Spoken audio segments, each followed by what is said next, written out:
BLO হিসেবে কাজে অনীহা শিক্ষকদের ভোটের কাজ করলে ব্যাহত হবে স্কুলের পঠন পাঠন। বাড়ি বাড়ি ঘুরে সমীক্ষার কাজেও অনিচ্ছা। ক্ষোভ শিক্ষকদের একাংশের। ক্ষোভ প্রকাশ করছেন শিক্ষকদের একাংশ, এমনটাই জানা যাচ্ছে। আর এ বিষয়ে কি বলছেন মালদা, কাটোয়া এবং দক্ষিণ দিনাজপুরের শিক্ষকরা, দেখুন। সরকারি নির্দেশ, এটা তো পালন করতেই হবে। এটা একটা নির্বাচন প্রক্রিয়া, একটা বড় প্রক্রিয়া। এখানে যেটা নির্বাচন কমিশন সিদ্ধান্ত নিয়েছেন এটা অবশ্যই ভালো।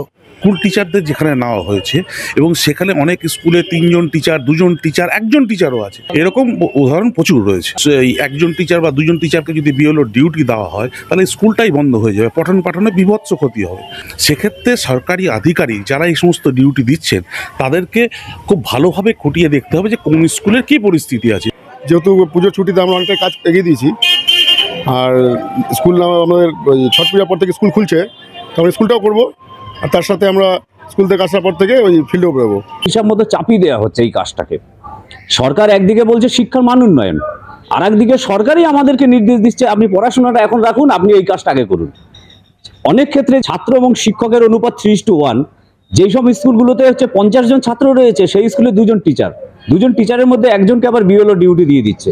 এবং পড়াশোনার মানে অসম্ভব ক্ষতি হচ্ছে, যেই ক্ষতি আমরা আগামী সময়কালে এটা সাইমultaneously স্কুল করে এসে বিএলও ডিউটি করা, এটা একটা সমস্যা। তার মধ্যে এসআইআর চালু হওয়ার পরে বিএলও যারা ডিউটি করে বাড়ি বাড়ি যাবে, সেখানে শিক্ষকরা আক্রান্ত হবে এইসব বিষয় নিয়ে। সেই কারণে একসঙ্গে দুটো কাজ করতে গেলে আমাদের শিক্ষার বিষয়টা এটা হ্যাম্পার্ড হবে, একসঙ্গে দুটো কাজ করতে পারবে না।